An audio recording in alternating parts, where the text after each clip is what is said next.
Dear students, welcome to Gate Smashers. आज की इस वीडियो में एक्सप्लेन करने जा रहा हूं मैक्सिमम सम सब एरे प्रॉब्लम।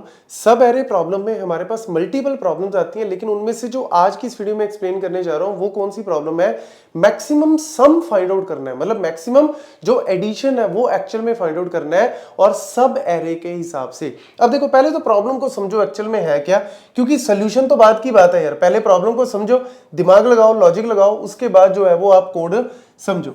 अब देखो, सबसे पहले लेट्स से मेरे पास एक एरे दिया हुआ है ए। अब उस एरे में टोटल 7 एलिमेंट्स है। लेंथ ऑफ द एरे कितना है, 7 है। तो मेरा इंडेक्स जो है वो 0 से स्टार्ट होता है, तो 0 1 2 3 4 5 6। तो इस तरीके से मैंने एरे में अपने इंडेक्स नंबर जो है वो लिख दिए हर एक एलिमेंट्स के। अब यहाँ पे मेरे को गिवन है, ये एरे भी गिवन है। अब मेरे को यहाँ पे एक और चीज क्या गिवन है, सब एरे का साइज।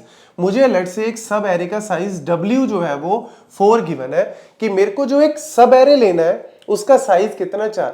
अब सब एरे क्या होता है, एक तरह से सबसेट है यार, किसी बड़ी चीज का छोटा सा सबसेट, वही यहां पे है। एरे का छोटा सा एक पार्ट लेना है। अब यहां पे मेरे को दे दिया कि जो सब एरे है, जो छोटा पार्ट ले रहे हो, वो 4 साइज का होना चाहिए। तो अगर मैं 4 साइज का बनाऊं, तो मैं अगर स्टार्टिंग 0 से करूं, तो 0 से मैं 4 का 1 2 3 और 4, यानी ये मेरा एक सब एरे हो गया, जिसको मैं नाम दे सकता हूं S1, जो कि मेरा एक सब एरे है। ठीक है, अब इस सब एरे का सम फाइंड आउट करना है, क्योंकि मेरे को गिवन है, ये चीज गिवन है। आपको 3 भी दे सकते हैं, 5 2 जो मर्जी दे दें, तो आपको उस हिसाब से यहाँ पे S1 मेरा टोटल जो है वो कैलकुलेट करो। तो वो क्या कहता है, 8 और 3 11 13 14, ठीक है, और ये हो गया जी 8 और 3 11 13 और 5 कितने हो गए, 18। तो यानी S1 का टोटल कितना है, 18 है। ठीक है, तो ये मेरा इस तरीके से कैलकुलेट करना है सब एरे का टोटल सम।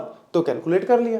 अब उसके बाद और कोई सब एरे बन सकता है, ऑब्वियसली एक और सब एरे बन सकता है। आप क्या करो, यहां से स्टार्ट करो और यहां तक अगर हम चले, तो ये मेरा एक S2 बन गया। और इस क्योंकि मैंने साइज 4 ही लेना है, तो मैंने S1 जो है वो पहले से स्टार्ट करके यहां तक किया, दूसरा मैंने 1 से स्टार्ट करके यहां तक किया। तो इनका सम देखा तो 8 और 2 10, 5 15 और 7 कितने हो गए, 22।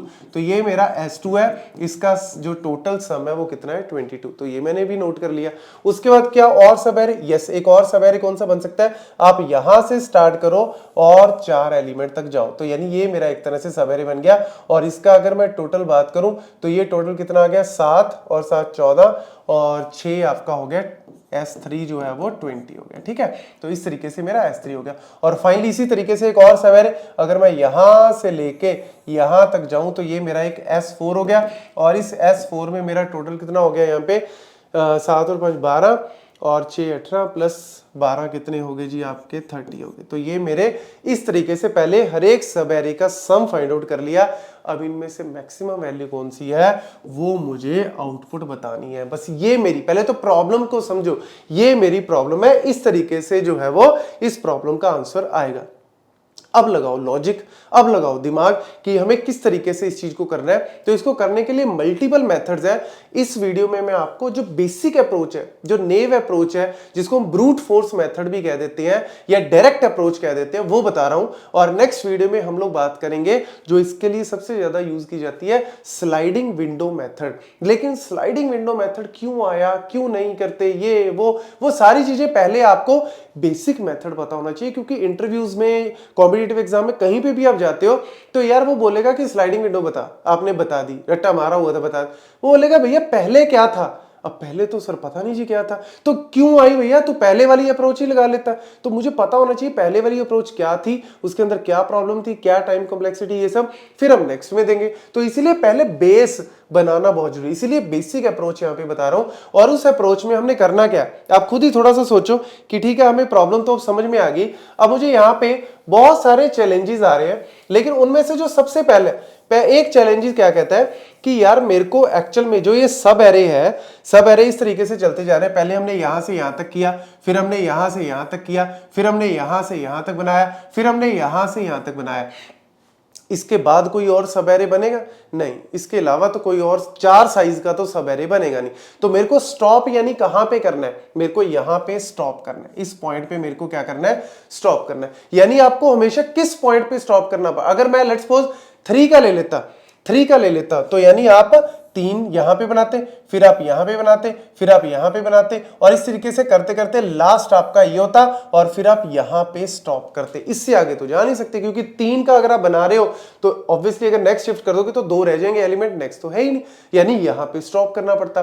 तो एक तरह से खुद ही थोड़ा सा सोचो आप किस एलिमेंट पे स्टॉप कर रहे हो। 4 का केस था तो 3 पे स्टॉप कर रहे हो, अगर 3 का केस होता तो आप इंडेक्स नंबर 4 पे स्टॉप करो। और ये कैसे निकल के आ रहा है, what is the length of the total array, total length कितनी एरे की, टोटल है जी आपकी 7 माइनस विंडो का साइज कितना है आपका, विंडो का साइज है 4, यानी क्या आया 3, यानी आपको इस इंडेक्स पे स्टॉप करना है। अगर मैं 3 का एक सब एरे बनाऊं तो टोटल साइज कितना एरे का 7, और मेरा जो विंडो का साइज एक तरह से कह लो, या एक तरह से जो सब एरे है उसका साइज कितना है जी 3, और क्या आंसर आया 4, तो फिर आपको इंडेक्स नंबर 4 पे स्टॉप करना है। तो ये इस तरीके से लॉजिकली अगर सोचोगे, उसके बाद आप थोड़ा थोड़ा कोडिंग जो है वो करना स्टार्ट करो। इसीलिए पहले लॉजिक को बिल्ड किया करो, और उसके बाद अब हमें पता है कि यार मेरे को पहले 4 ये इस तरीके से, अगर मैं पहले सब एरे की बात करूं, इस सब एरे में मेरे को यहां पे सारे एलिमेंट्स को एक एक करके जोड़ना है।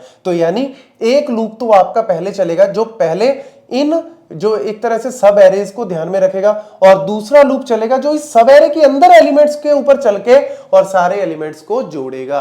और वही चीज हमने यहां पे की है। हमने क्या किया, सबसे पहले हमने एक यहां पे वेरिएबल ले लिया जिसका नाम रख दिया हमने मैक्सिमम, जो कि सबसे मैक्सिमम वाला जो आंसर है वो फाइंड आउट करके बताएगा। और मैक्सिमम हमने इनिशियलाइज कर दिया किसी स्मॉलेस्ट वैल्यू से। आप चाहे स्मॉलेस्ट वैल्यू, अब कईयों के दिमाग में आते सर -10 ले लेते, अरे भैया सम कर रहे हैं तो हो सकता है ये वैल्यूज हमेशा प्लस में थोड़ी ना होंगी, आपको माइनस में भी दे सकते हैं, आपको माइनस में 12 दे दे, माइनस में कुछ भी दे दे। तो इस तरीके से अगर वैल्यूज दे दें तो भैया ये तो आपका गड़बड़ा जाएगा। तो इसलिए छोटी वैल्यू लो, लेकिन छोटी -∞ से छोटी क्या है, कुछ भी नहीं है, तो इसीलिए इसको इनिशियलाइज कर दिया हमने -∞ से। उसके बाद for i is equal to 0 to length of array -w, जो मैंने अभी बताया, जो कि आपका पहले ये वाला सब एरे, फिर ये वाला सब एरे, फिर उसके बाद ये वाला, और फाइनली ये वाला सब एरे पे स्टॉप कर जाएगा। और उसके लिए हमने ith जो है वो एक मेरा यहाँ पे मैंने इस तरीके से लूप चलाया जो i इज इक्वल टू 0 से लेके अगेन वही लेंथ ऑफ द एरे कितना है हमारे पास 7 -4 which is the sub array size, तो टोटल मेरा 3, यानी 0 से लेके 1 2 3 तक चलेगा, क्योंकि इसके आगे तो कोई सब एरे बनेगा ही नहीं। तो यानी ये मेरा लूप जो है वो इसका ध्यान रखेगा कि मेरे को इसके इस तरीके से सब एरे लेने। उसके बाद मैंने क्या किया, एक और वेरिएबल ले लिया मैंने करंट, और करंट को इनिशियलाइज कर दिया मैंने 0 से। वो एक्चुअल में करंट इसका नाम क्यों रखा है कि जो एट प्रेजेंट, जो करंटली मेरी जो विंडो है, करंटली जो मेरा सब एरे है, उस सब एरे का टोटल जो है वो करंट में होगा। तो नेक्स्ट टाइम नया विंडो बनेगा, नया सब एरे बनेगा, उसका साइज उसका सम रखेगा, फिर इस तरीके से जो है वो करंट हमेशा करंट जो आपका सब एरे है उसका जो टोटल सम है उसको कंटेन करके बैठा है। देन लो जी, for j is equal to i to i plus w minus 1। अब हमारे पास जो एक लूप हमने चलाया अब अंदर j, और इस j की रिस्पॉन्सिबिलिटी क्या है, जब मेरा i जो है वो कहां से लेके यहां तक चल रहा है, हमने क्या करना है, इस i के अंदर ये वाला जो सब एरिया उसके अंदर मुझे जो है वो इनका सम फाइंड आउट करना है। और ये जो j है ये कब तक चलेगा, 0 से, जहां से मेरा i है वहां से स्टार्ट करे, लेकिन रुके कहां पे, जो मेरा w तक। कितना तक रुके, जो w मेरा टोटल कितना है जी आपका 4 है, तो यानी 4 से ज्यादा एलिमेंट पे ना जाए। तो हर बार ये इस तरीके से चले। तो कैसे चलेगा, j is equal to i जहां पे आपका i है वहीं से हमारा j चलेगा, लेकिन कब तक चलेगा ये बड़ा इंपॉर्टेंट है जी, i प्लस w माइनस 1। मतलब पहली बार की बात करूं तो 0 प्लस 4 माइनस 1 विच इज 3। देख लो जी 0 1 2 3, तो यानी यहां तक चलेगा। और यही हम चाहते हैं, जब हम 1 पे पहुंचेंगे तो 1 से लेके वो यहां तक चलना चाहिए। तो फिर i इज इक्वल टू 1, तो यहां पे उस केस में क्या होगा, जब i मेरा 1 पे होगा तो j मेरा 1 से लेके कहां तक चलेगा, 1 प्लस w कितना है 4 माइनस 1, क्योंकि w तो मेरा विंडो का साइज कह लो या सब एरे का साइज विच इज फिक्स। तो यानी फिर उस केस में 1 से लेके 4 तक। तो वही हम चाहते हैं कि नेक्स्ट में वो 1 से लेके 4 तक चले। ये चीज हमें इस तरीके से लॉजिकली बिल्ड करनी पड़ती है। अब देख लो जी, उसके बाद हमने क्या किया, j के अंदर, j वाले लूप के अंदर current is equal to current plus present element का सम। अब करंट मेरा इनिशियली क्या है 0, तो मेरा यहां j से चलना स्टार्ट करो, ये कहां तक चलेगा आपका यहां तक चलेगा। तो सबसे पहले 0 प्लस 3 3 हो गया, फिर जे इंक्रीमेंट हुआ, जे आगे, अभी आई तो मेरा ऊपर ही खड़ा है, जे मेरा इंक्रीमेंट हुआ, नेक्स्ट पे गया 8 प्लस करंट 11, नेक्स्ट अभी आगे चलेगा 2 प्लस 11 कितना हो गया जी 13, फिर अभी जे एक और चलेगा यहाँ पे 3 तक, तो ये मेरा 5 प्लस 13 कितना हो गया जी आपका 18। तो यहाँ पे जाके मेरा जे आउट ऑफ द लूप जाएगा, और जैसी जे आउट ऑफ द लूप गया, मेरी नेक्स्ट स्टेटमेंट क्या कहती है, मैक्स इज इक्वल टू जो करंट और मैक्स में से जो मैक्सिमम है, ये वाला एक तरह से फंक्शन क्या कर रहा है, दो वैल्यूज में से जो बड़ी वैल्यू है उसको मैक्स के अंदर डाल दो। तो दो वैल्यूज कौन सी हैं, एक माइनस इन्फिनिटी है, एक प्लस का 18 है, तो दोनों में से ऑब्वियसली 18 बड़ा है, तो वो हम मैक्स के अंदर डाल देते हैं। हमें पहला एक तरह से पहले सब एरे का मैक्सिमम मिल गया 18, वो हमने डाल दिया। जब ये डाल दिया, अब आई मेरा एक तरह से इंक्रीमेंट हो गया। अब आई जैसे इंक्रीमेंट हुआ, आप आई को यहां से चलाना स्टार्ट करो। अब ऑब्वियसली आई मेरा कहां से चलेगा, 1 से, क्योंकि पहली बार तो चल गया। अब आई मेरा कहां पे है, 1 पे, और जे भी मेरा कहां पे है, 1 पे। लेकिन ये 1 से लेके कहां तक चलेगा, 1 से लेके ये एक्चुअल में कहां पे 1 plus 4 minus 1 which is again 4, यानी 1 से लेके ये मेरा एक तरह से यहां से लेके यहां तक चलेगा, ठीक है ना। तो ये इसको चलाने के लिए फिर वही बात है, दोबारा से फिर मेरा जो करंट है वो इनिशियलाइज जो है वो किससे होगा, 0 से हो जाएगा, क्योंकि ये 18 की तो कोई वैल्यू ही नहीं है। अब 18 की तो कोई औकात ही नहीं, 18 तो हमने उधर अपडेट कर दिया। अब ये छोटा होता हम इसको लेते ना। तो नेक्स्ट केस में लेट्स सपोज अगेन जेरो मेरा करंट है, वो इनिशियलाइज कर दिया हमने 0 से। अब j इज इक्वल टू 1, जे मेरा आ गया, जे 1 से स्टार्ट करेगा, तो 0 प्लस करंट कितना हो गया जी आपको, 0 प्लस 8 क्या हो गया 8, 8 प्लस 2 क्या हो गया जी 10, 10 प्लस 5 क्या हो गया जी 15, 15 प्लस 7 क्या हो गया जी 22। अब देखेंगे जी 22 करंट है जी, और मैक्स मेरा कितना था 18, दोनों में से बड़ी वैल्यू कौन सी 22, तो वो हम मैक्स में चेंज कर देंगे। तो ये मेरा क्या आ गया जी, ये मेरा आ गया 22। तो इस तरीके से आपका जो है वो ये वर्क करेगा। अब फिर वही ऊपर जो है वो आई हमारा जो है वो इंक्रीमेंट हो जाएगा, तो आई मेरा अब किस पे आ गया, 2 पे आ गया। आई जैसे ही मेरा 2 पे आया, तो ऑब्वियसली अब हमारा जो है जे भी उसी तरीके से आपका चलेगा। तो जे स्टार्ट तो उसी जगह से करता है जहां से आई करेगा, मतलब जे भी आपका 2 से, लेकिन चलेगा कब तक, आई की वैल्यू जो है प्लस जो आपका सब एरे का साइज है -1, तो टोटल आपके पास एक तरह से कितना हो गया यहाँ पे 6 - 1 यानी 5 तक। तो विंडो जो आपका एक तरह से एरे का इंडेक्स की अगर हम बात करें, तो ये 0, ये 1, ये 2, ये 3, ये 4, ये 5, यानी यहां से लेके यहां तक। अब अगेन मेरा जो करंट है, क्योंकि करंट की अब कोई जरूरत ही नहीं है ना, ये करंट में जो 22 है इसका काम खत्म हो गया, तो एक तरह से करंट यहां से दोबारा से फिर हम क्या कर देंगे, करंट को 0 से, क्योंकि इसकी कोई जरूरत ही नहीं है ना अब, इसीलिए तो इसका नाम करंट है कि जो एट प्रेजेंट जो आपका एट प्रेजेंट सब एरिया उसका टोटल। तो करंट इनिशियलाइज क्या कर दिया 0 से, 0 प्लस 2 क्या हो गया जी 2, 2 प्लस 5 क्या हो गया जी 7, 7 प्लस 7 क्या हो गया जी आपका 14, 14 प्लस 6 क्या हो गया जी आपका 20। तो इस तरीके से आपका जे जो है वो पूरा लास्ट तक चलेगा, और फाइनली करंट कितना हो गया 20। फिर वही 20 आपका करंट है, और मैक्स कितना है जी आपका, मैक्स है जी आपका 22। तो ऑब्वियसली मैक्स जो है वो 22 ऑलरेडी है ही, तो इसको कुछ करने की जरूरत ही नहीं है, तो आपका 22 ही रहेगा।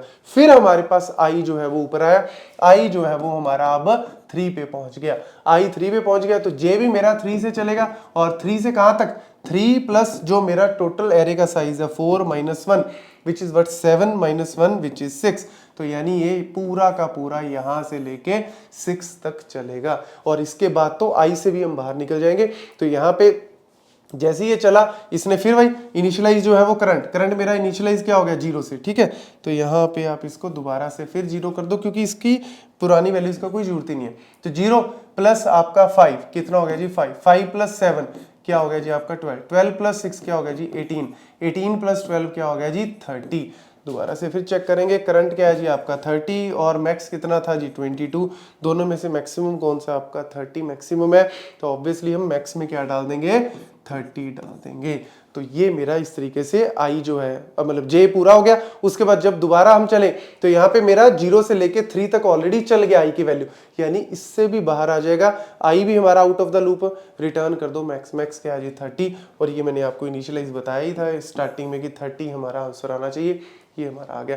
अब इसमें अगर हम बात करें कि लूप के अंदर हमारा एक और लूप चल रहा है तो टाइम कॉम्प्लेक्सिटी किस तरीके से निकालेंगे, तो ऑब्वियसली आप देखो सबसे पहले आई जो है 0 से के लेंथ ऑफ द एरे तक चल रहा है, माइनस डब्ल्यू भी है, बट डब्ल्यू विंडो का साइज 2 भी दे सकते हैं, 3 भी दे सकते हैं, 4, तो लेंथ ऑफ द एरे अगर n एलिमेंट्स है तो n-2 या n-3 या n-4 तक भी चले तब भी रहेगा तो वो n टाइम ही ना, अगर n की वैल्यू बहुत बड़ी है तो n टाइम्स आपका तकरीबन n टाइम्स आपका i चल रहा है। और हर एक वैल्यू के लिए j कितना चल रहा है, j आपका जो है वो i की वैल्यू से लेके i प्लस w माइनस 1। अब w जो है अगर मैं w बहुत बड़ा वैल्यू ले लूं, w अगर मैं लेट्स सपोज इस केस में 6 ले लूं तो भैया यानी एक तरफ आपका जो j है वो भी तकरीबन आपका जो है वो पूरी की पूरी वैल्यूज तक ही चल रहा है। जैसे हमारे इस एग्जांपल में हमने j जो है तकरीबन हाफ टाइम तक चलाया था, तो n/2 भी अगर चल रहा है तब भी n इंटू n, ऑब्वियसली एक वैल्यू के लिए अगर n/2 चल रहा है, 2 वैल्यू के लिए n/2, 3 वैल्यू के लिए n/2, तो यानी n वैल्यूज के लिए n/2 into n which is n square, तो यानी ऑर्डर ऑफ n स्क्वायर। और इससे ज्यादा ही हो सकती है, n/2 से कम नहीं चलेगा, n/2 से ज्यादा भी चल सकता है वर्स्ट केस में तो आपका, तो इसीलिए आपकी जो टाइम कॉम्प्लेक्सिटी है वो ऑर्डर ऑफ n स्क्वायर तक जा सकती है। और इस चीज को हम लोगों ने कैसे रिड्यूस करना है नेक्स्ट वीडियो में स्लाइडिंग विंडो जो मेथड है वो आपको बताता है कि इसको हम रिड्यूस भी कर सकते हैं। लेकिन जो बेसिक अप्रोच है, जो नेव अप्रोच है, जो ट्रेडिशनल अप्रोच है वो इस तरीके से वर्क करती है। तो नोट कर लो क्योंकि बेस भी बहुत ज्यादा इंपॉर्टेंट है और इसमें क्या चीजें हमने चेंज की वो नेक्स्ट अप्रोच में हम लोग डिस्कस करेंगे। Thank you.